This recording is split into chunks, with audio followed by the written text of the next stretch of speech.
우리 기도하시고요. 우리 목요 성습강, 우리 로마서 우리 시작하도록 하겠습니다. 함께 기도하시겠습니다.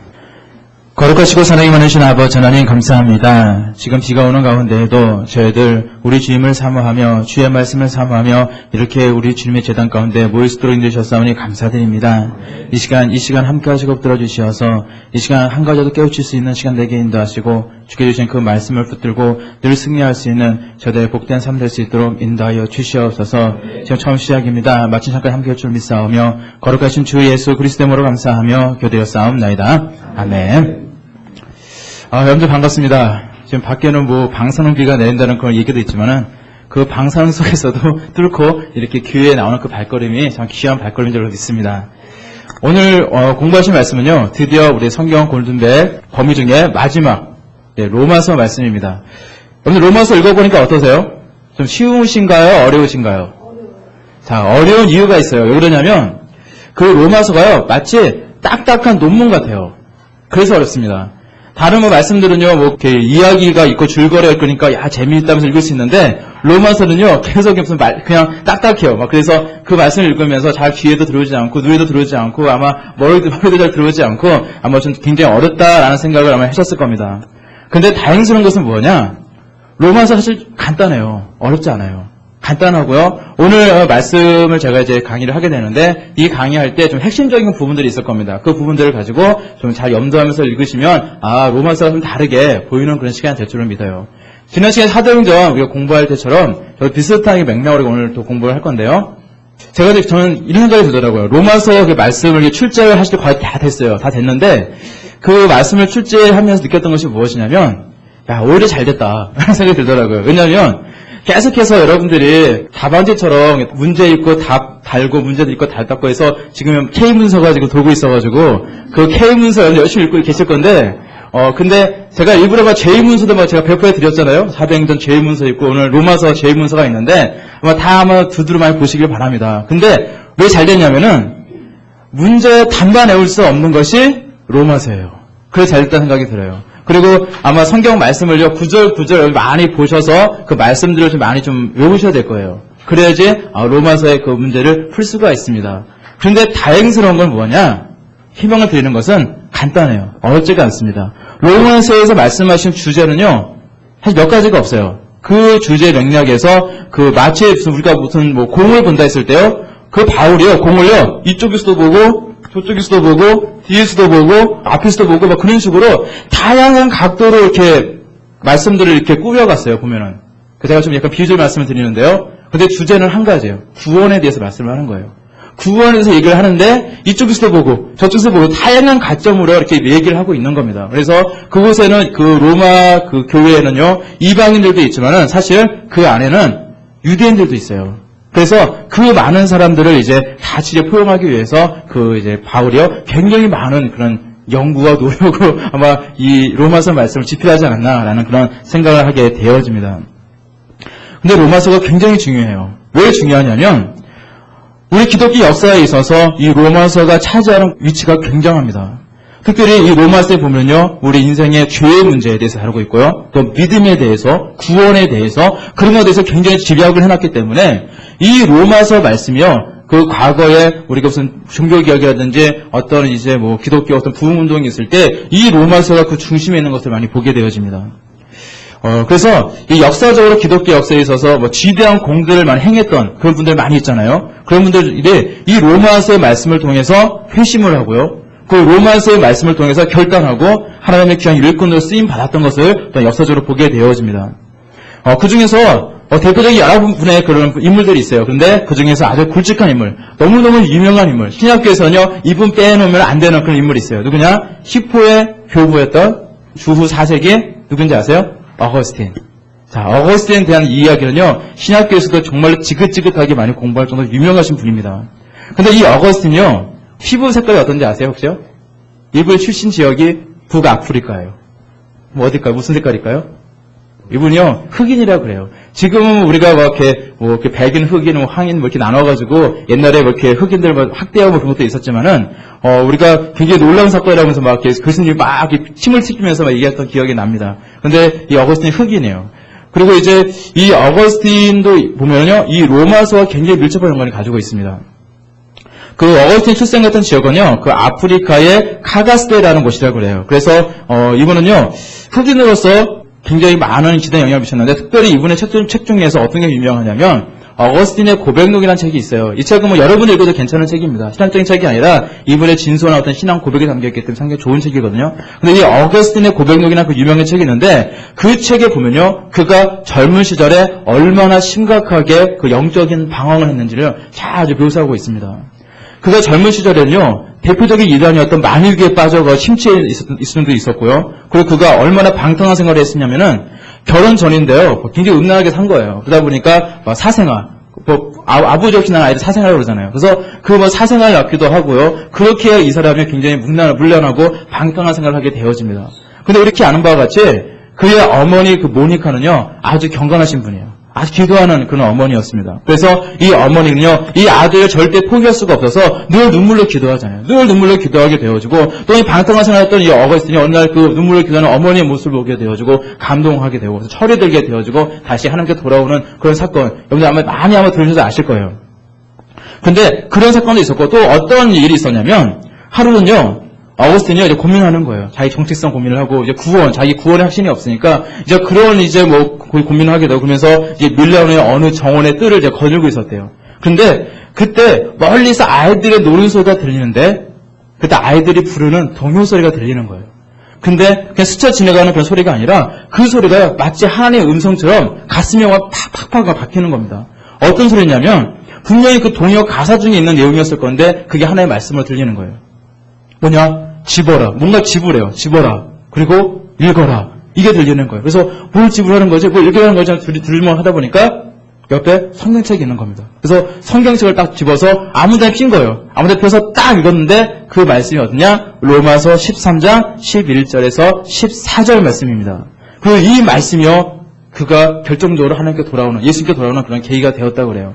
자, 로마서 13장 11절에 14절 말씀 같이 한번 읽어보겠습니다. 같이 읽습니다. 시작. 또한 너희가 이 시기를 알거니와 자다가 깰 때가 벌써 되었으니 이는 이제 우리의 구원이 처음 믿을 때보다 가까웠습니다. 밤이 깊고 낮이 가까웠으니 그러므로 우리가 어둠의 일을 벗고 빛의 갑옷을 입자. 낮에와 같이 단정히 행하고 방탕하거나 술 취하지 말며 음란하거나 호색하지 말며 다투거나 시기하지 말고 오직 주 예수 그리스도의 옷 입고 정욕을 위하여 육신의 일을 도모하지 말라. 아멘.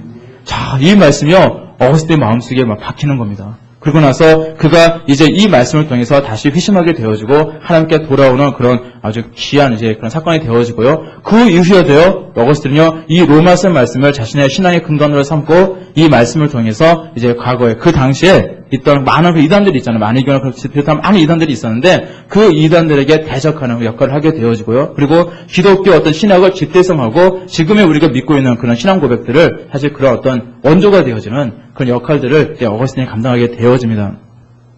자, 그리고 이제 우리가 감리교, 제가 이제 감리교 출신인데 감리교 목사였기 때문에 우리가 감리교 신학대학교 다니다 보면은 이분에 대한 이야기 안 빠질 수가 없어요. 회심 이야기하면 존 웨슬리의 회심 해가지고 그 이야기를 굉장히 많이 이제 듣게 되어서 아주 지긋지긋하게 들어요. 근데 그 회심에 대한 이야기도 사실 굉장히 중요합니다. 이분도요, 사실 로마서랑 관계가 있어요. 그는 굉장히 잘 나가는 성공의 신부였고요. 그리고 굉장히 엘리트였고 공부도 잘했어요. 그래서 굉장히 승승장구하는 그런 사람이었고, 그러니요, 우리가 얘기하는 속회 조직, 구역회 조직이었는데, 그거 원조가 되어지는 그런 조직을 만들어가지고, 정말 경건한 생각을 하는 거예요.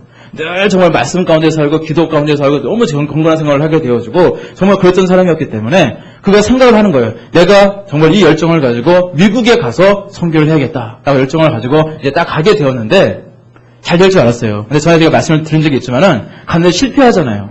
자기는 뭔가 될 줄 알았는데, 사람들이 구름대까지 몰릴 줄 알았는데, 그런 게 아니라, 거기서 어떤 여자 문제 때문에 실패하게 돼요. 실패 문제 하고, 그러고 나서 이제 돌아오게 되어집니다. 근데 돌아올 때, 우리가 아는 것 같이 풍랑을 만나게 되고, 거기서 이제 죽게 되잖아요. 거의 죽을 수밖에 없는 상황이 되어서, 자기는 죽음의 그 위기 때문에 벌벌벌 떠고 있는데, 그때 어떤 찬송한 소리가 들려서 가보게 되니까, 그 모라비안 그 교도들이요, 너무나 평안한 얼굴을 가지고 이렇게 찬양을 부르고 이제 기도하는 모습을 보면서 이제 굉장히 큰 자극을 받게 되어집니다. 그리고 나서 이제 그가 영국에 돌아오게 되었는데, 그 이후도 그가 계속 고민했던 것이 바로 그거예요. 구원의 확신 문제였습니다. 자신은요, 목사인데 불구하고 평신도보다 못하는 그런 모습이잖아요. 그들은 모라비안 교도들은요, 평신도들이고, 신학 공부하는 사람도 아닌데, 그 사람들은요, 정말 구원의 확신에 차서 죽음의 위기 속에서도 난 죽음의 하늘나라를 간다는 소망을 가지고 막 이렇게 기도하는 모습 했는데, 자신은 정작 떨고 있었잖아요. 벌벌 떨고 있었잖아요. 그래서 그는요, 그 이후로 계속 구원의 확신 문제 때문에 이제 고민하게 되어집니다. 자, 그래서 그가 이제 생각하게요. 이제 그동안 이제 금식하고요. 그리고 막 착한 일 많이 하고, 정말 자기가 경건한 생각을 많이 하고 막 했는데도 불구하고요. 자신은 정작 구원의 확신이 없는 거예요. 자, 한번 여러분들 질문해 드릴게요. 여러분들, 지금 돌아가시면 천국 가십니까? 네. 바로 그게 구원의 확신이거든요. 우리가 그 확신이 있어야 될 줄로 믿습니다. 근데, 많은 기독교인들 보게 되어지면요. 물어보면요. 대답도 제대로 못해요. 물어보면요. 가겠죠. 이런 분들 상당히 많습니다. 그래서 그런 분들이 있으면 사실 회개해야 돼요. 그래서 정말로 구원의 확신을 가지고 우리가 살아가야 됩니다. 자, 근데 이분이요. 어느 날, 이 날짜를 학교에서 외우라고 그래요. 시험 볼 때 이렇게 단답형이 나왔었어요. 그래서 날짜 쓴 적도 있는데 1738년 5월 24일 저녁 8시 45분에 자, 어떤 일이 생기냐면 그 올더스 게이트라는 그 거리를 가고 있었는데 그곳에서 이제 예배가 있었는데 어떤 조그만 소모임에 이제 참석을 하게 되어집니다. 그냥 우연히 참석을 한 거예요. 참석 소리가 나니까 무작정 들어가가지고 참석하게 되었는데 근데 그곳에서요 가슴 속에서 뭔가 올라오는 어떤 뜨거움을 느끼게 되어집니다. 그리고 그때 이제 구원의 확신을 갖게 되어져요. 그래서 그것이 이제 감리교 운동의 이제 시작점이 되었습니다. 근데 그때 그가 들었던 말씀이 뭐냐면 어떤 말씀을 들을 때 그랬었는데 로마서 서문이라고 그래요. 루터가 그 로마서 아주 잘 정리해놓은 로마서 서문이라는 게 있는데 그 로마서 서문 말씀을 이제 들을 때 이런 이제 감동을 일으키게 되었는데 제가 한번 그 설명하기보다는 그 일기장을 제가 한번 적어왔어요. 일기장에 적힌 이 내용을 적어왔는데 읽어드리겠습니다. 저녁에 나는 별로 내키지 않는 걸음으로 올더스 게이트 거리에 있는 한 집회에 참석하였는데 거기서 한 사람이 루터의 로마서 서문을 읽고 있었다. 9시 15분 전에 그가 그리스도 안에 있는 믿음을 통하여 하나님께서 마음의 변화를 일으키시는 일을 설명하고 있을 때 나는 내 마음이 이상스럽게 뜨거워짐을 느꼈다. 나는 내가 그리스도를 신뢰하고 있다고 느꼈으며 구원을 위해 다만 그리스도만 믿고 있은가 그 위에 주께서 나의 죄를 아니 나의 죄까지도 다 거두어 가시고 나를 죄와 사망의 법에서 건져주셨음을 믿는 확신이 나에게 주어졌다. 이런 내용입니다. 물론 이제 번역된 틀어서 약간 어색하긴 한데요. 자, 이처럼요, 이 로마서 말씀을 보게 되어지면요, 존 웨슬리와 제가 어거스틴 말씀을 드렸지만, 그 밖에도 루터, 칼빈, 그리고 그 밖에 또 우리가 20세기가 큰 아버지 그런 그 신학자였던 그런 이제 칼바르트, 그런 분들이 있어서도 이 로마서의 영향을 지대하게 받게 되었던 것을 보게 되어집니다. 이 밖에도 우리가 이렇게 알리지 않아서 그렇지, 사실 지금 우리가 살아가는 우리들의 모습도 그래요. 우리는 사실 우리가 고백하는 이 신앙 고백이 사실 어디서 오게 되냐? 이 로마서 말씀인 것을 많이 보게 되어집니다. 자, 그래서요, 로마서 상당히 중요해요. 근데 우리 아까 말씀드렸지만 좀 읽기가 좀 어렵고 딱딱하고 논문 같아서 좀 많이 좀 어렵게 느끼시겠지만은, 몇 가지 사실을 좀 고려하면서 읽으면요, 굉장히 이 로마서 말씀이 많이 이렇게 반복되어서 이렇게 느끼게 될 겁니다. 왜냐하면 똑같은 걸 말씀하는데 여기 다양한 각도에서 말씀을 하다 보니까 좀 반복이 되어지는 것 같거든요. 그래서 그렇게 보다 보면은 로마서 말씀이 그렇게 어렵진 않구나라는 것을 아마 여러분들께 되어질 겁니다. 그래서 이 시간 우리가 공부하는 시간에 열심히 잘 따라오길 바라요. 그래서 이번에 이제 성경 오늘날에 있어서도 좋은 성적 거두시길 바라고요. 그리고 여러분들이 오늘 주시는 이 말씀, 로마서 말씀을 통해서 여러분들이 평생 붙잡고 살아갈 그런 귀한 말씀들을 많이 발견하시길 바랍니다. 자, 로마서의 기록 배경과 목적 얘기 말씀드릴게요. 자, 로마서는요, 어떤 서냐면 편지예요, 편지. 바울이 그 로마 교회에다가 보냈던 편지입니다. 근데 바울은요, 로마 교회를 한 번도 방문한 적이 없었어요. 그리고 자기가 세운 교회도 아닙니다. 근데 이 로마 교회는 어떻게 세워졌냐면은 그냥 스스로 세워진 교회가 로마 교회입니다. 자, 그 근거를 어디 찾아볼 수 있냐면요, 우리 사도행전 2장 10절 말씀에 보면은 근거가 찾아져 있습니다. 한번 읽어볼게요. 있습니다. 시작. 브리기와 밤빌리아, 애국과 및 그레네에 가까운 리비아 여러 지방에 사는 사람들과 로마로부터 온 나그네 곧 유대인과 유대교에 들어온 사람들과. 자, 제가 밑줄 그은 부분이 있죠. 제가 이 밑줄 왜 그렸을까요? 자, 이 말씀은 로마서 말씀이 아니라 사도행전 말씀이라서 밑줄을 그어놨어요. 그래서 이 사도행전 말씀이 물론 이제 우리가 출제될 그런 범위에 있긴 하지만은 오늘 되게 강의할 내용이 아니기 때문에 제가 좀 친절하게 오늘 친절한 용천씨가 돼보자 생각을 가지고 한번 거봤습니다. 로마로부터 온 나그네 곧 누굽니까? 유대인과 유대교에 들어온 사람들. 이 사람들이 로마 교회 교인들이에요. 사실은. 이 어떤 사건이냐? 그 베드로가요. 설교를 하잖아요. 3,000명의 구원받은 역사 얼마나 잘 아시죠? 그 사건입니다. 그래서 그때 누가 있었냐면요. 그곳에 로마로부터 온 나그네들이 있었는데 유대인들이 있었고 유대교로 들어온 사람들이 그곳에 있었던 거예요. 그리고 그곳에서 그들이 회심합니다. 기독교인이 되어져요. 그러고 나서 그들이 로마로 돌아가게 되어집니다. 그리고 나서 그 로마에 교회를 세우게 되었는데 그것이 바로 로마 교회예요. 자, 그 두 분의 사람들이 있었습니다. 누가 있었죠? 유대인들이 있었고 또 누가 있었어요? 유대교로 들어온 사람들. 이 유대교로 들어온 사람들은 이방인들이에요. 이방인들인데 그 유대인들이 이제 디아스포라라고 그러잖아요. 이제 뿔뿔 흩어져서 이제 로마로 간 사람들이 있었는데, 근데 그 로마에서 살던 그 사람들이 이제 자기들로 이제 유대교를 전도한 거예요. 그래서 그곳에서 이방인들이 이제 유대교를 개종해서 유대교에 믿는 그런 사람들이 생겨나게 되었는데, 그 사람들이요 이제 오게 된 거예요. 왜 오게 됐냐면 그 유대인의 3대 절기가 있습니다. 근데 유대인 3대 절기가 뭐죠? 공부하셨죠? 6월절. 또 뭐 있죠? 예. 수장절도 있어요. 수장절. 또 뭐 있죠? 실칠절. 왜 헷갈리시냐면은 제가 설명해 드릴게요. 6월절을요 다른 말로 무교절이라고 해요. 이게 성경에 막 여기저기 막 적혀 있어요. 그리고 17절을요 오순절이라고 해요. 저는 오늘 지금 이 말씀을 드리려고 그런 건데, 저는 어떻게 외웠냐면 77 49. 그게 오순절이에요. 그래서 49잖아요. 그래서 숫자가 사실 연관이 있어요. 그래서 77절, 오순절 이제 같은 의미고요. 수장절은 아까 회막절을 그래서 누가 회막절, 그렇죠? 이걸 회막절이라고 하기도 하고요. 또 장막절이라고 하기도 해요. 물론 수장절이나 회막절은 다른 의미인데, 곡식을 저장하고 그런 의미긴 한데, 같은 때예요. 같은 날이라서 이제 같이 부릅니다. 그래서 성경에 보면은 이게 섞여 있어요, 이게 막 섞여 있어요. 그래가지고 여러분들 좀 헷갈릴 수가 있습니다. 근데 제가 왜 적었을까요? 이유가 있겠죠? 예, 이유가 있습니다. 다 이유가 있어요.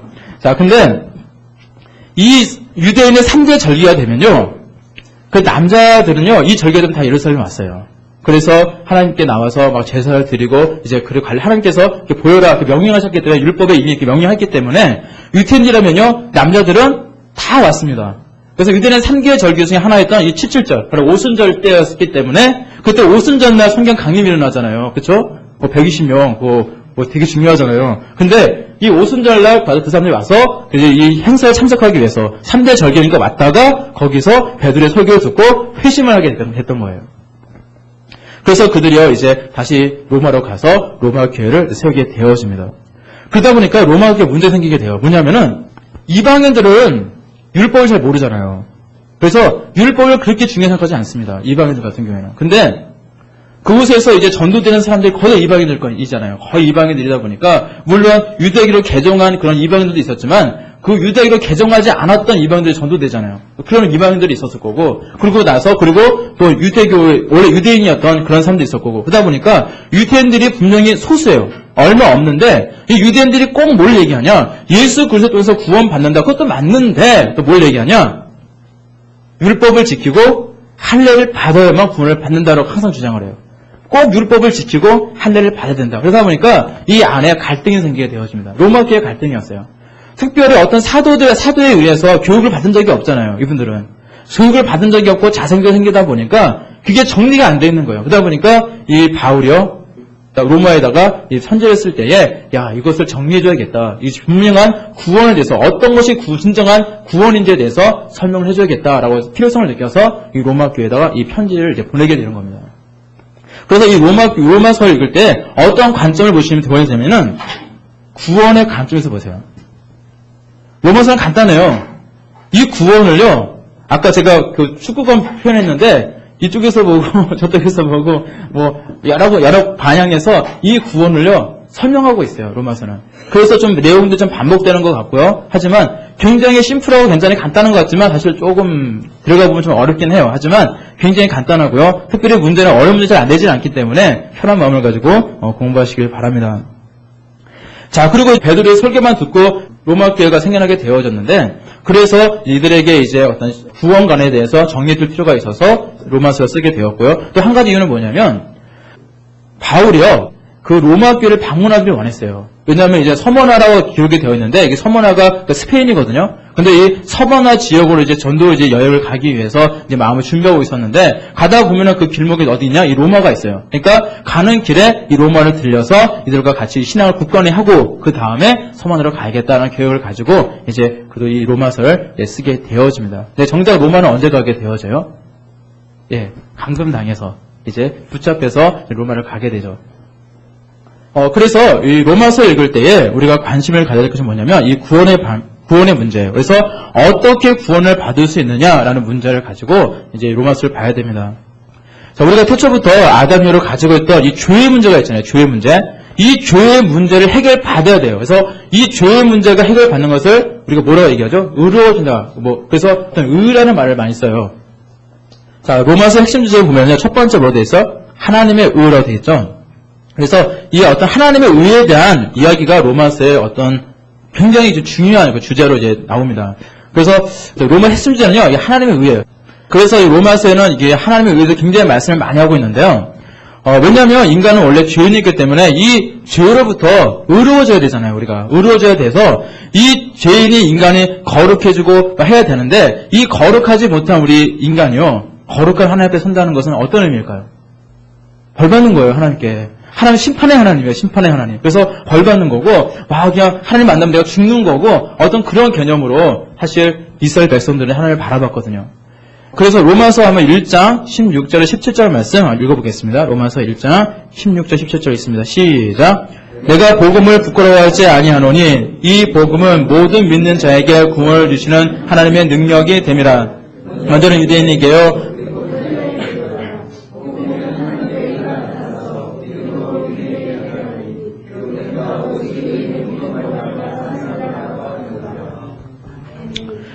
이 하나님의 의에 대해서 설명할 때 제가 말로 설명한 것보다는 그냥 어떤 예화를 들어서 말씀을 드릴게요.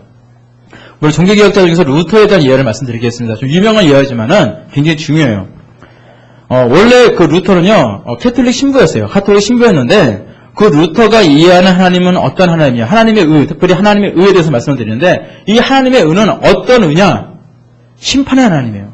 하나님은 거룩하신 분이기 때문에 그 하나님을 내가 만나서 하나님께 죄악을 내가 범할 때 나는 하나님께 무서운 벌을 받는다 라는 그런 생각을 갖고 있었어요. 루터는요 1483년에 그 독일에서 태어납니다. 어떤 광부의 맏아들로 태어나게 되어져요. 근데 이 아버지는 사실 부유한 사람은 아니에요. 그냥 똑똑한 사람이에요. 아버지도 그렇고 그 조부도 그렇고 굉장히 똑똑하고 그런 이제 그 가문 제대로 되는 그런 분위기가 있었지만 그렇지만 가난했습니다. 하지만 이 가난했던 이 루터의 아버지는요, 그래도 이 루터의 어떤 천재성이 있었거든요. 어렸을 때부터. 애가 천재성이 있었어요. 그래서 이 아이를 잘 키워서 법률가로 키우겠다라고 생각을 하고요. 그래서 이 아이 루터가요, 이제 굉장히 오랫동안 열심히 공부를 하게 되어지고요. 공부 가운데서도 굉장히 두각을 나타나게 되어져요.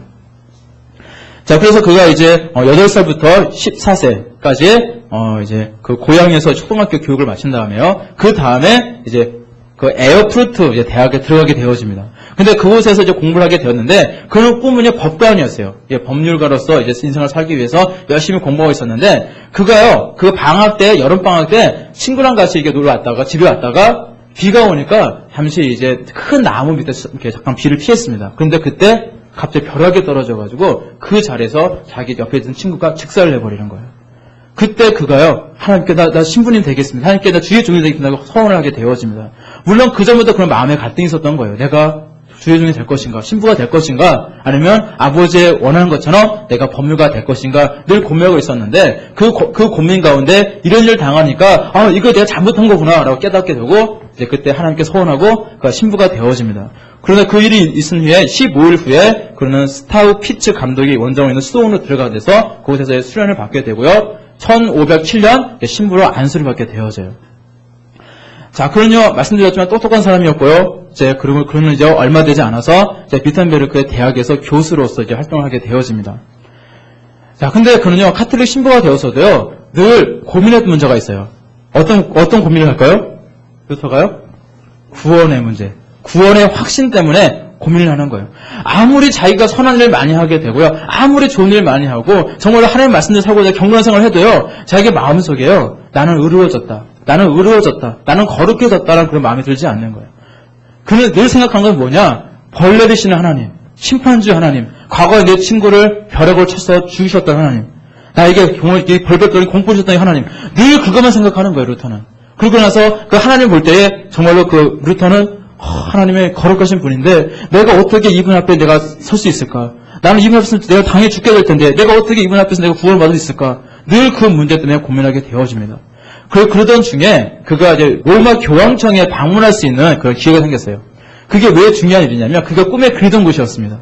당시 그 사제들, 그 카톨릭 신부들에게 꿈의 대망이 이곳이었어요. 로마 교황청에 가서 그곳에 있는 계단에 한번 올라가 보는 것. 그것이 꿈이었습니다. 왜냐하면 당시에 소문이 있었는데 무슨 소문이 있었냐? 그 로마 교황청에 있는 그 계단을 무릎으로 끝까지 올라가면 구원을 받는다. 의로워진다. 라는 그런 소문이 있었어요. 그래서 자기도 내가 구원에 대한 열망이 있는데 이곳에 가서 이 로마 교황청의 이 계단을 끝까지 올라가서 내가 구원을 이루겠다. 내가 의로워지겠다. 하나님께 나는 거룩한 자다라고 그렇게 내가 칭함을 받고 그리고 나는 구원을 받겠다라는 그런 마음을 가지고 열정을 다해서 그곳에 가서 열정을 다해서 그 계단을 정말 오릅니다.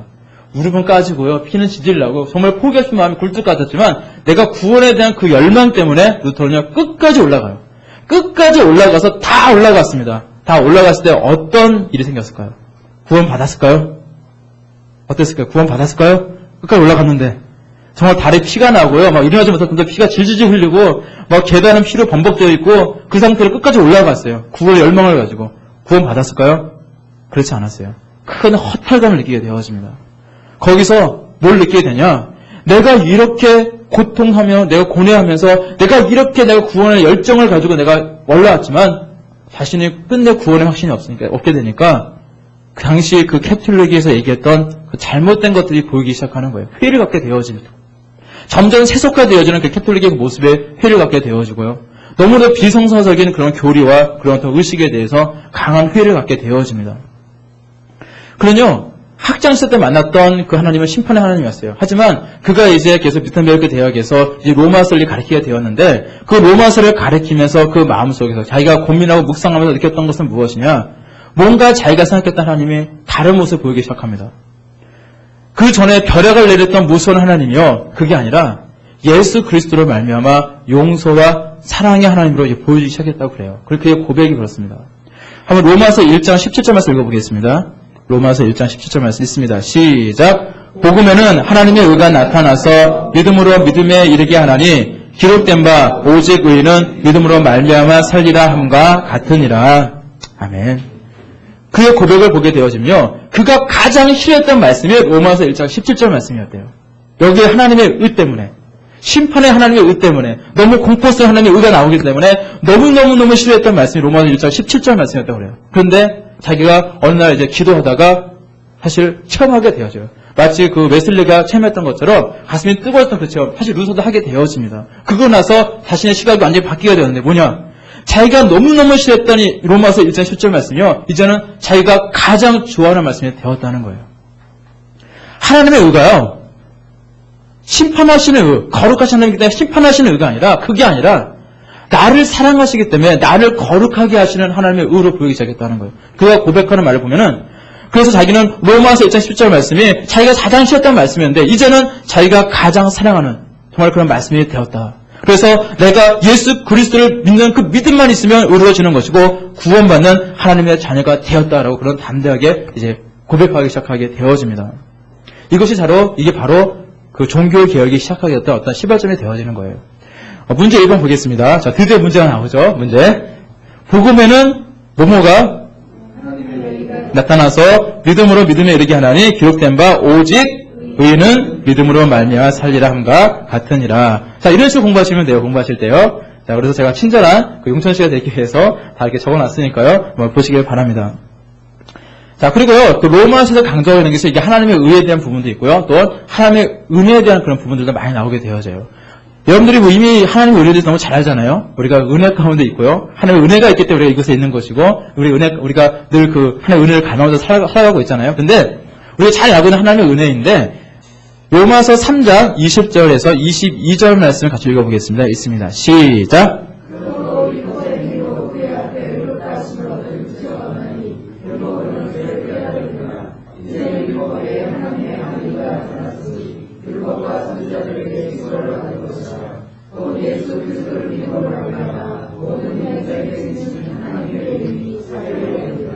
아멘. 자, 하나님의 의에 대한 그런 말씀도 나오고요. 또 하나님의 은혜에 대한 그런 말씀인데요. 자, 사람은요, 율법의 행위로 의로워질 수 없다는 거예요. 결론은 뭐냐? 뭐 내가 그 계단을 열심히 열망하면서 하나님을 바라면서 열망하면서 올랐다고 해서 구원받는 거 아니고요. 내가 아무리 착한 일을 많이 한다고 해서 세상에 착한 사람 많잖아요. 근데 그 착하다고 해서 구원받는 것도 아닙니다. 정직하고 바르게 산다고 해서 선한 일을 많이 했다고 해서 내가 구원받는 것은 아니에요. 우리의 죄는요, 그대로 남아있는 것이고요. 단지 율법은 무엇이냐? 구원받는 것이 아니라 율법은 죄를 깨닫는 통로가 되어집니다. 그러나 이제는 달라졌어요. 뭐가 달라졌냐? 우리 하나님께서 우리에게 은혜를 베푸셨기 때문에 그래요. 은혜를 베푸셨기 때문에. 예수 그리스도를 이 땅에 보내셨다는 그 자체가 은혜입니다. 그래서 예수 그리스도를 향해 우리가 믿음으로 말미암아 의로워질 수 있게 되어지는 것이고요. 그리고 모든 사람들에게 다 차별 없이 이 원리와 원칙은 다 적용되어집니다. 예수 그리스도를 향한 그 믿음만 있을 때 의로워지고 구원받는 백성이 되어진다는 거예요. 정말로 간단한 거잖아요. 우리가 사실 이렇게 굉장히 간단한 진리인데 이 진리를 획득하기 위해서 당시 옛날에 그 종교개혁자들은요 얼마나 몸부림치면서 그 카톨릭과 같이 전쟁을 치는지 모릅니다. 그래서 참 감사한 거예요. 그래서 우리가 이렇게 쉽게 예수 그리스도를 구주로 고백하고 있다는 것 또한 은혜인 줄로 믿습니다. 이게 바로 은혜라는 거예요.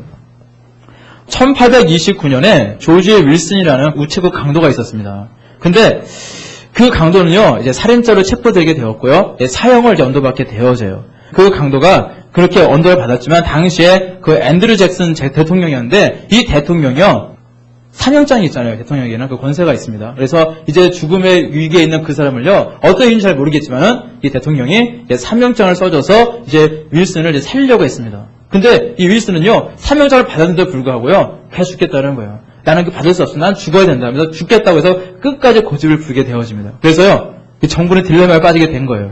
대통령은요 사명장을 줬는데 이건 사형시킬 수도 없고 그렇다고 이 사람은 안 나가게 죽겠다 그러는데 석방시킬 수도 없고 이제 그런 상황이 된 거예요. 그래서 그로 인해서 그 잭슨 대통령도 아주 당혹스러운 그런 이제 처지가 되어지게 됩니다. 이때 이 미 연방 대법원장이었던 존 마샬이 이런 최종적인 판결을 내게 되어져요. 그러니까 뭐라고 얘기하냐면 사면이란 한 장의 종이일 뿐이다. 그 종이의 가치는 전적으로 관계된 사람의 수락 여부에 달려있다. 사형 선고를 받은 자가 사면을 거절한 것은 전례가 드물지만 거절했다면 결코 사면이 아니다. 그는 그래서 교통을 받게 되어집니다. 저는 이 이야기를 읽으면서요 느낀 것은 이 조지 윌슨이라는 사람이 참 좀 미련하다는 생각이 사실 들었어요. 왜냐하면 어떤 생각으로 대통령의 그 사면권을 거부했는지는 모르지만요 사면을 받아서 새롭게 시작하면 되는 거잖아요. 그렇잖아요. 새롭게 자기가 뭔가 잘못했으면 그 위대유치고 새 사람이 되어서 더 선한 일들 많이 하고 자기가 죄를 정말 안 사람들에게 정말로 그 은혜로 갚으면서 그렇게 살아가면 될 것인데 그 사람은요 그러지 못하고 자기가 자신의 그 삶을요 다시 좀 되돌릴 수 있는 그런 기회를 잃어버리고 말거든요. 그래서 참 저는 이 이야기를 들으면서 좀 아쉽기도 하고요 좀 어리석다라는 생각을 하게 되었습니다. 근데 은혜도 마찬가지예요. 은혜도 거부하면 은혜가 아니에요. 은혜는요 거부하는 순간 무엇입니까? 죽음입니다. 자, 이것은 영적인 원리와 마찬가지예요. 우리 예수 그리스도가 사실 우리에게 은혜예요. 하나님의 은혜입니다. 예수 이 땅에 보내주신 하나님의 은혜예요. 근데 내가 그것을 거부한다면요 우리에게는요 죽음밖에 없다는 겁니다.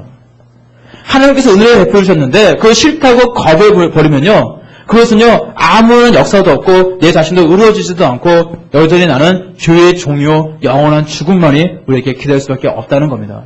우리에겐 자유의지가 있어요. 우리는 로봇가 아니에요. 그래서 하나님께서 내게 은혜 주셨어도요 그 은혜를 내가 받을 그런 권리도 나에게 있고 그것을 거부할 그런 것도 나에게 있습니다. 그러니까 여러분들이 위해서 그 자유의지를요 마음대로 이렇게 쓰지 마시고 정말 하나님께서 기뻐하시는 데 쓰시길 바랍니다. 그래서 하나님께서 나에게 은혜 주실 때에 그 은혜 마음껏 누리시고 또한 내 모든 과거의 잘못들 다 그냥 하나님께 맡기시고 또 정말 새로운 삶을 정말 열심히 또 살아가시는 저와 여러분들이 간절히 바랍니다. 자, 문제 두 번째 문제입니다. 자, 율법의 행위로서 하나님 앞에서 의롭다 하심을 얻을 사람은 아무도 없습니다. 이 율법은 무엇을 깨닫게 하는 도구가 됩니까? 저 죄죠. 너무 쉽죠, 문제? 자, 이렇게 나오면 다 100점 맞으실 것 같아요. 자, 그 다음에 그 로마서에 보게 되어지면요. 그 세 번째 어떤 주제가 있는데, 이스라엘의 회복에 대한 그 주제가 많이 이게 기록이 되어 있어요. 그래서 이 부분은 사실 굉장히 할 말이 많은데, 제가 어떤 이제 구원의 그 관점에서 좀 쉽게 설명하다 보니까, 여기는 좀 쉽게 좀 넘어가도록 할게요. 로마서 10장 1절 말씀을 같이 읽어보겠습니다. 있습니다. 시작. 형제들아, 내 마음에 원하는 바, 하나님께 구하는 바는 이스라엘을 위함이니, 곧 그들로 구원을 받게 함이라. 아멘. 자, 이스라엘의 구원에 대해서 바울이요, 굉장히 많은 고민에 있었던 것을 보게 되어집니다. 성경 기록이 안 되어 있지만 아마 이 이스라엘 자기 민족의 그 구원을 위해서 얼마나 많은 기도했는지 몰라요. 로마서는 어떤 기록이 되어 있냐면, 왜 하나님께서 이방인들 구원의 사역을 이루셨을까? 그거에 대해서 얘기할 때에 뭐냐면은 이스라엘 백성들이 먼저 된 자, 그 유대인들이 하나님의 복음을 거부했기 때문에 하나님께서 이스라엘 그 넘어서 이방인들을 먼저 전도하고 이방인들을 먼저 선교해서 하나님의 백성을 삼으셨다. 뭐 그런 표현들이 로마서에 많이 기록이 되어 있어요. 그것은 뭐 이스라엘 회복에 대한 그런 부분과 관계가 되어 있거든요.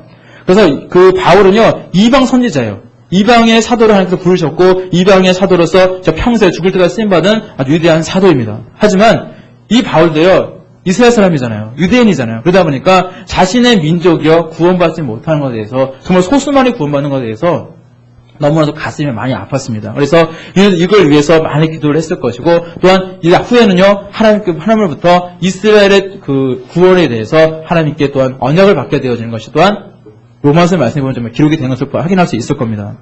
자, 이 정도만 넘어가고요. 사실 그런 것 같아요. 저희 모습도 보게 되어지면 사실 다른 나라가 잘 되는 것도 좀 기쁜 일이잖아요, 사실. 근데 우리나라가 잘 되길 바라거든요, 사실. 저도 한국 사람이기 때문에. 또 다른 교회가 잘 되는 것도 정말로 좋은 일이고 기쁜 일이고 박수일 일인데, 사실 기도할 때, 제 기도할 때 보면요, 우리 도리교회 구울에서 막 제가 부르짖고 기도하는 제 모습을 보게 되어지거든요. 다 마찬가지예요. 바울도 그렇다는 겁니다. 바울도 사실 이방 선지자로서 정말로 그런 구령의 역정을 가지고 살았던 그 평생 하나님께 존경에 쓰임받았던 인물이었지만은, 그것 또한 이스라엘의 회복을 놓고 늘 눈물로 기도했던 그 모습을 보게 되어집니다. 자, 성경 말씀을 통해서 한번 확인해 보시길 바라고요.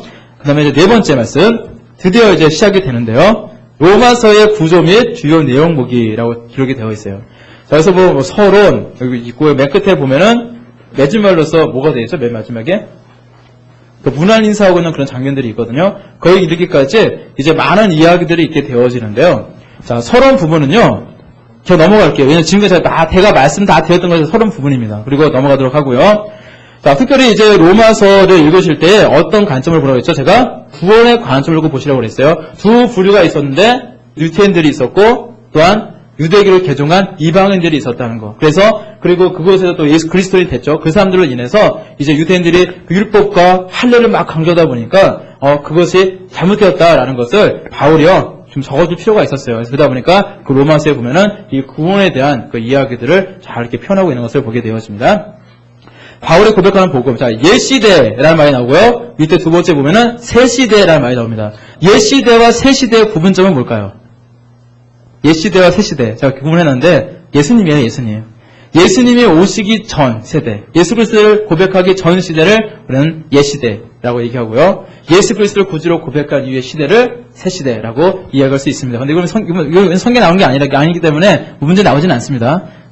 자, 이전 시대 이방인들에 대해서 성경은 어떻게 얘기하고 있을까요? 로마서 1장 20절 말씀 읽어보겠습니다. 있습니다. 시작. 창세로부터 그의 보이지 아니하는 것들, 곧 그의 영원하신 능력과 신성이 그가 만드신 만물에 분명히 보여 알려졌나니 그러므로 그들이 핑계하지 못할지니라. 아멘. 하나님의 살아계심, 하나님의 신성이요, 모든 만물에 다 알려졌다는 거예요. 그래서 그 만물을 통해서 하나님을 볼 수 있었다는 걸 그런 말씀입니다. 자, 로마서 1장 24절 말씀 읽어보겠습니다. 읽습니다. 시작. 그러므로 하나님께서 그들의 마음의 정욕대로 더러움에 내버려 두사 그들의 몸을 서로 욕되게 하게 하셨으니. 자, 기록이 되어 있죠. 우리가 이것을 위해서 신학적으로 이성, 자연법이라고 이야기를 하거든요. 신학적 용어로는. 그래서 이런 어떤 이성과 자연법으로 인해서 그런 도움으로 하나님을 알 수 있었는데, 그들이요, 하나님의 뜻대로 살지 못했기 때문에 하나님은요, 그들을요, 그냥 내버려 뒀다는 거예요. 전형대로 살도록. 더러움 가운데 살도록 그냥 내버려 두셨다라는 그런 말씀입니다. 그렇다면, 이전 시대, 예수 그리스도가 이 땅에 오시기 전, 그 시대 유대인들의 모습은 어땠을까요? 자, 로마서 2장 28절에서 29절 말씀 읽어보겠습니다. 시작. 무릇 표면적 유대인이 아니요 표면적 육신의 할례가 아니니라. 오직 이면적 유대인이며 할례는 마음에 할지니 영에 있고 율법 조문에 있지 아니한 것이라. 그 칭찬이 하나님 아니라 다만 하나님께서로이다. 아멘. 예수 그리스도 이전의 유대인들은요 하나님의 진노 아래 있었습니다. 이들도 진노 아래 있었어요. 근데 그들은 스스로 생각하기에 그들은 뭔가 있었잖아요. 율법이나 할례가 그들을 의롭게 한다는 생각을 했어요. 하지만은 사실 그 율법이나 할례가 하나님의 진노 가운데서 그들을 해방시켰을까요? 결국 그러지 못했습니다. 자, 그런 말씀이고요. 그들이 아무리 수없이 율법을 행하고 또 할례를 행하면서 그렇게 살아갔지만은 그것을 그들을 의롭게 하지는 못했다는 겁니다. 그래서 무슨 말씀을 하냐? 육에 행하는 할례가 중요한 것이 아니라 어떤 할례가 중요합니까? 마음의 할례가 중요하다. 마음의 할례라고 말씀을 하고 있어요. 이 마음의 할례가 뭐냐면요. 뒤에 나오죠. 바로 이게 믿음을 이야기하는 거예요, 사실은. 다양한 관점으로 보고 있는 겁니다. 믿음을 이야기를 할 때에 이렇게 할례를 비유를 해서 이제 이야기를 하고 있는 겁니다. 그래서 육에 대한 할례는 일반적인 우리가 난지 8만 하는 그 할례를 얘기하는 거고요. 그 할례이고, 근데 그 할례가 중요한 거죠. 외적인 할례가 중요한 것이 아니라 할례는 마음에 해야 된다. 바로 믿음이 있어야 된다. 그 얘기를 하고 있는 겁니다. 의로워지려면 외적인 그런 할례, 율법도 마찬가지예요. 율법 외형적인 그런 어떤 선행이나 그런 것도 사실 다 포함되는 거거든요. 그런 외적인 그런 할례가 아니라 내적인 할례, 믿음이 있어야 된다. 예수 그리스도에 대한 믿음이 있어야 된다. 그것을요 이렇게 좀 간접적으로 표현하고 있는 겁니다. 문제 세 번째입니다. 자, 바울은 할례를 어디 해야 한다고 말했습니까? 어디죠? 예, 마음이요. 그렇다면 새 시대, 자, 예수 그리스도가 이 땅에 오신 후에 그 새 시대의 모습을 보게 되어지면요. 자, 새 시대에서의 인간의 말씀이요. 로마서 3장 21절에서 4장 25절 말씀에 기록이 되어 있거든요. 자, 로마서 3장 28절 말씀 한번 읽어보겠습니다. 있습니다. 시작. 그러므로 사람이 의롭다 하심을 얻는 것은 율법의 행위에 있지 않고 믿음으로 되는 줄 우리가 인정하노라. 아멘. 자, 앞에 말씀드렸던 그 마음의 할례가 직접적으로 표현되고 있습니다. 그게 뭐라고요? 믿음. 믿음이 중요해요. 우리가 구원받기 위해서는 믿음이 있어야 됩니다. 그래서 믿음이 중요하는데 이렇게 말씀하고 있는 거고요. 자, 새로운 의가 나타났습니다. 의롭다 하심을 얻는 것이 나타났는데 그것이 누구를 통해 나타났냐? 예수 그리스도를 통해서 나타난 거예요.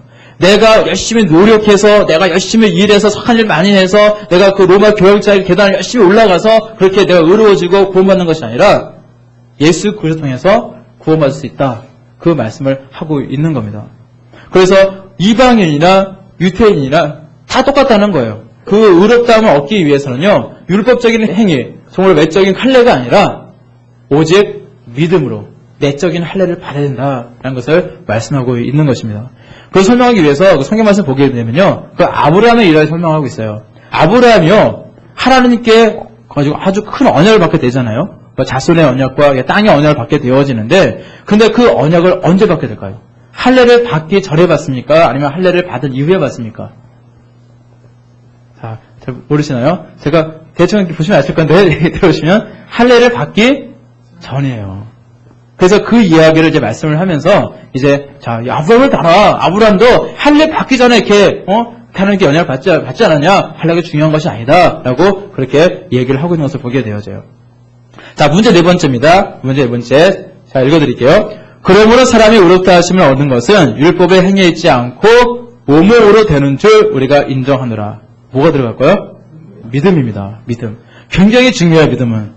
쉬운 것 같지만 로마서에서 너무나도 중요한 부분이 이 믿음에 대한 부분이에요.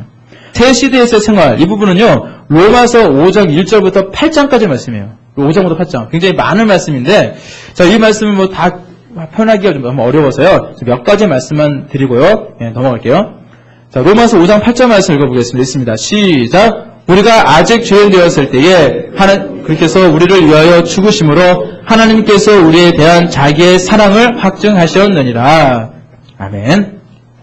늘 반복된 이야기지만은 우리가 구원받는 것은요. 우리가 의로워진다는 것은 내가 뭔가 좋은 일을 해서가 아니라 하나님께서 먼저 나를 찾아오셨기 때문에 가능한 거예요. 이게 바로 하나님의 은혜거든요. 나는 아무것도 한 것이 없는데 하나님께서 나를 먼저 찾아오셨어요. 그리고 왜 찾아오셨을까요? 나를 왜 먼저 찾아오셨을까요? 나를 바로 사랑하시기 때문에 찾아오신 거예요. 자, 그래서 우리가 로마서 5장 8절 말씀을 통해서 문제를 만들 수가 있는데 우리가 아직 죄인 되었을 때 예수 그리스도께서 우리를 위하여 죽으심으로 하나님께서 우리에 대한 자식의 무엇을 확증하셨습니까? 네, 사랑. 바로 그겁니다.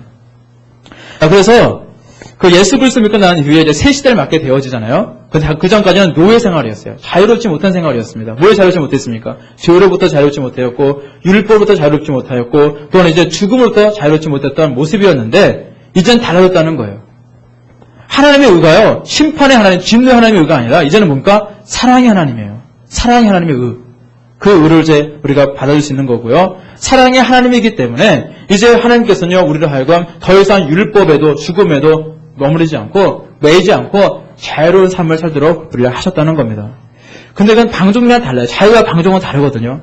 우리가 고백하는 이 자유는 어떤 자유냐? 앞에 항상 수식어가 붙어요. 뭐가 붙는지 아세요? 예수님 안에서.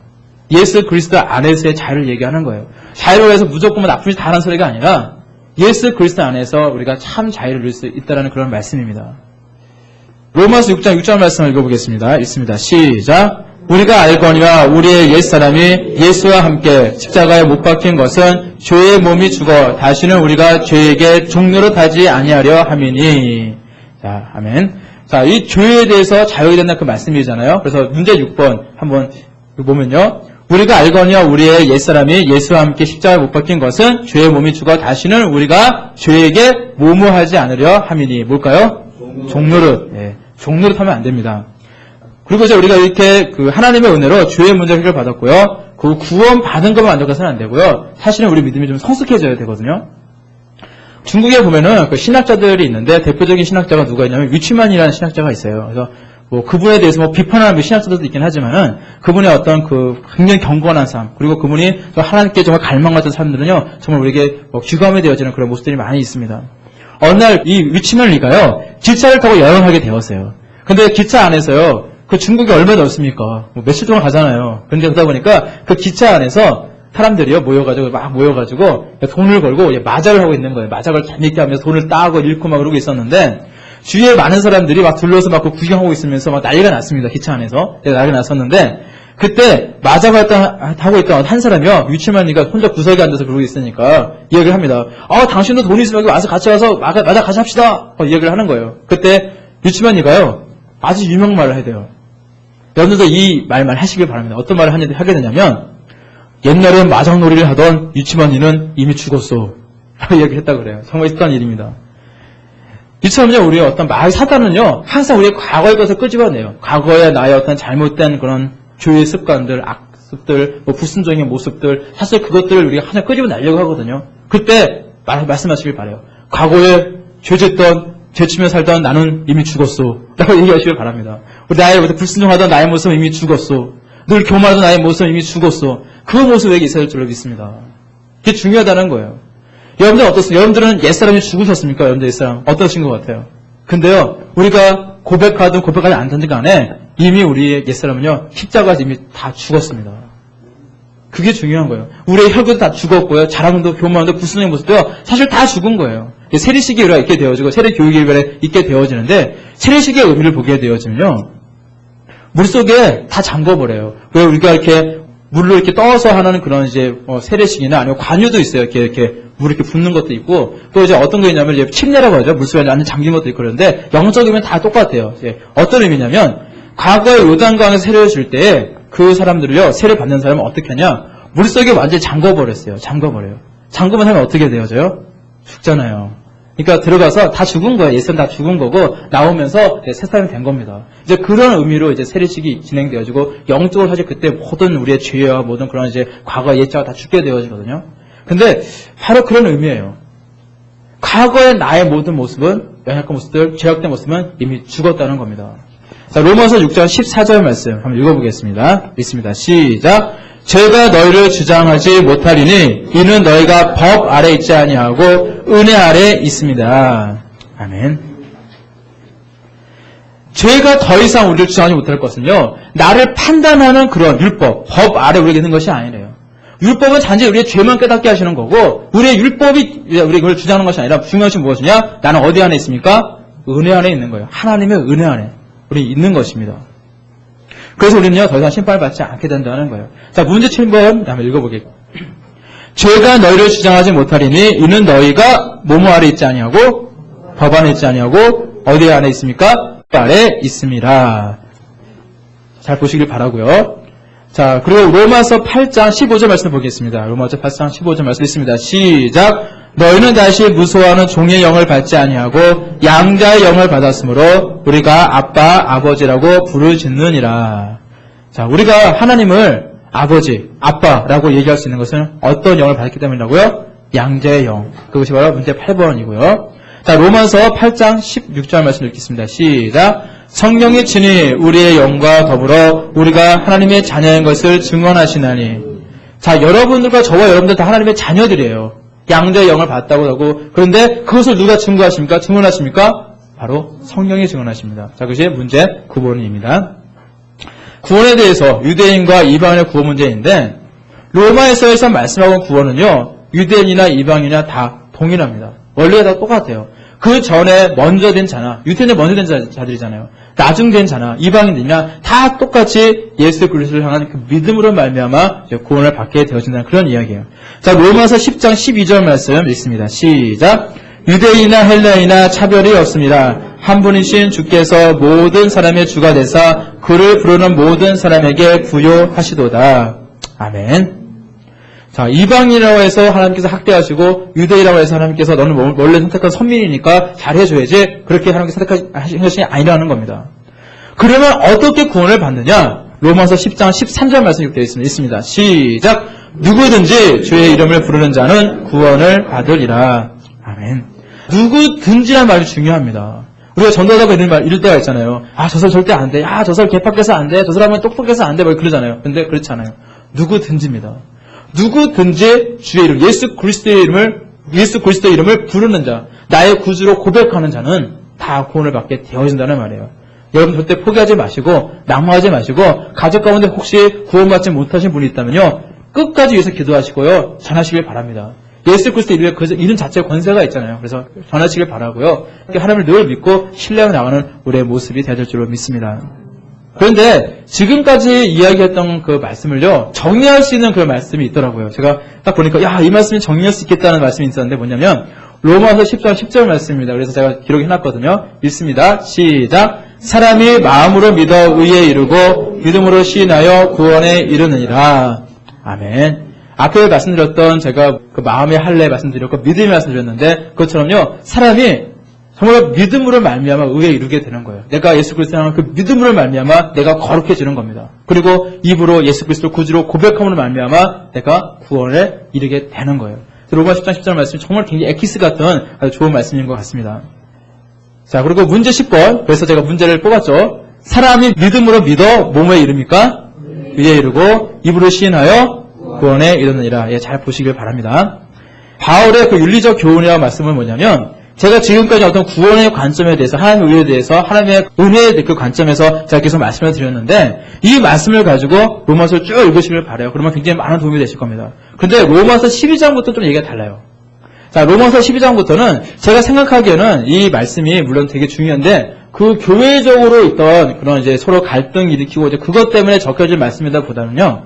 바울이요. 목자로서 바울이 주의 종으로서 그들에게 정말 하나님의 말씀을 정말 잘 전하기 위해서 정말 그리고 이제 로마를 가게 될 거잖아요. 로마 교회를 이제 가고자 하는 계획이 있었기 때문에 가기 전에 그들의 신앙을 잘 다져놓기 위해서 그 좀 적어놓은 말씀이라고 생각하시면 돼요. 특별히 맨 끝에 문화인사 같은 경우에는 그곳에 갈 이유가 없으면 그냥 문화인사 할 필요가 없는데 그런 말씀 자체가 이제 바울이 그곳에 가기 위한 그런 어떤 준비 작업으로 하나님의 말씀을 먼저 이렇게 전하고 있는 그런 모습입니다. 그래서 이 부분은요, 이런 어떤 관점보다는요, 그냥 그 말씀 그대로 보셔야 돼요. 이 말씀 그대로 보시고요, 그냥 우리가 잡은 말씀 있는 것처럼 그렇게 하나님 말씀을 읽어보시면 되겠습니다. 그렇지만은 중요한 부분이기 때문에 이 부분들 한번 잠깐 동안 다루고 넘어가도록 할게요.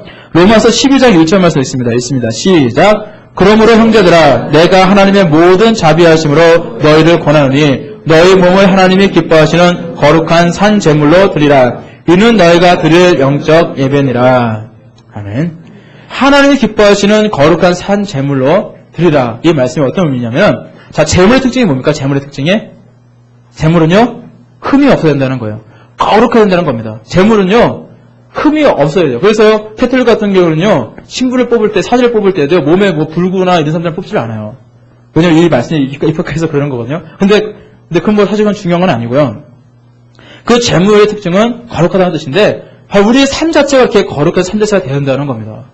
내가 하나님께 드려지는 그런 사람인데, 내 삶이요, 거룩하지 않고, 내 삶이요, 죄로 어록되어져 있고, 그러면 안 되잖아요. 그렇기 때문에, 우리의 삶 자체가 거룩한 삶 자체가 돼야 된다. 그런 말씀이에요. 문제 11번 보니까, 답이 뭘까요? 답이? 거룩한 산재물과 영적 예배. 이렇게 보시면 되고요.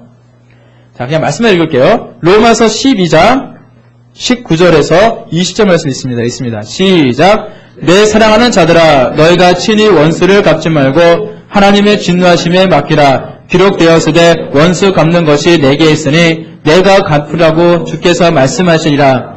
내 원수가 줄이거든 먹이고 목마르거든 마시게 하라. 그리함으로 내가 숯불을 그 머리에 쌓아 놓으리라. 아멘. 자, 여러분들 원수 같은 사람 있잖아요. 근데 그 원수 갚는 방법에 대해서 이렇게 말씀해 준 그런 말씀이에요. 사실 우리가 그 이는 이로 뭐 그냥 발은 발로 손은 손으로 그렇게 갚아버리면 안 돼요. 큰일 납니다. 나도 범죄자가 되는 것이고 이제 나도 그냥 감옥에 이제 가서 죄의 벌을 받게 되어지는 거예요. 그렇기 때문에 우리는 그렇게 갚으면 안 되고 하나님의 방법은 무엇이냐? 잘 대해주라는 거예요. 잘 대해주라는 거. 원수에게 줄이거든 먹여주고 목마르거든 마시게 해주고 여러분들이 정말 얼마나 하나님께서 축복해 주셨는지 하나님께서 여러분들을 얼마나 복을 주셨는지 그들에게 보여주라는 겁니다. 그러면요 그 머리에 하나님께서 숯불을 쌓아주시겠다는 그런 말씀이잖아요. 숯불이 머리에 쌓여있다는 것은요 굉장히 고통스러운 거예요. 그리고 우리의 원수를요 하나님께서 갚아주신다는 말씀을 하시잖아요. 그래서 그렇기 때문에 중요한 거고요. 그리고 특별히 숯불을 머리에 쌓는다는 것은 어떤 의미가 있냐면 그 사람이 괴로워하다가 회개한다는 그런 의미도 가지고 있거든요. 그래서 저는 자동차 그 광고가 좀 은혜가 되더라고요. 어떤 광고냐면 고객님의 품위를 지키십시오. 나머지는 제가 다 해결하겠습니다. 이런 광고가 있어요. 기억나세요? 제가 정확한 생각이 안 나는데 그런 내용이에요. 고객님은 고객님의 품위를 다 지키시면 나중에 저는 뒤에서 그 보험회사에서 그 뒤에 안 좋은 일들은 잘 해결하겠다. 뭐 싸우는 일이든 무슨 일이든 간에 잘 해결하겠다. 뭐 그런 의미잖아요. 근데 맞아요. 우리가 뭔가 우리 인생을 살아가면서도요, 여러분들의 품위를 지키시길 바랍니다. 우리의 품위를 지켜야 되는 거예요. 모든 것은 하나님께 딱 맡기시고요, 품위를 지키는 것이 우리가 할 일이라는 것입니다. 자, 문제 12번 말씀을 보게 되어지니까, 내 원수가 줄이거든 먹이고, 목마르거든 마시게 하라. 그리함으로 내가 숯불을 그 머리에 쌓아 놓으리라. 말씀하고 있습니다. 로마서 13장 10절 말씀을 보게 되니까, 사람은 이웃에게 악을 행하지 아니하니, 같이 읽을게요. 시작! 사랑은 이웃에게 악을 행하지 아니하니 그러므로 사랑은 율법의 완성이니라. 아멘. 자, 율법의 완성이 되는 것이 뭐라고요? 사랑입니다. 로마서에서는 늘 사랑에 대해서 말씀 많이 하고 있죠. 하나님의 의 자체가 사랑이죠. 로마서 14장 8절 말씀에 있습니다. 시작. 우리가 살아도 주를 위해서 살고 죽어도 주를 위하여 죽나니 그러므로 사나 죽으나 우리가 주의 것이로다. 그때 14번 그 문제 보면요, 우리가 살아도 뭐를 위해 살고 죽어도 뭐를 위해 살냐니 누굽니까? 주. 답은 주입니다. 자, 문화인사 부분은요, 그냥 읽어보시면 돼요. 그건 제가 설명할 필요는 전혀 없는 부분이고요. 읽어보시면 되고요.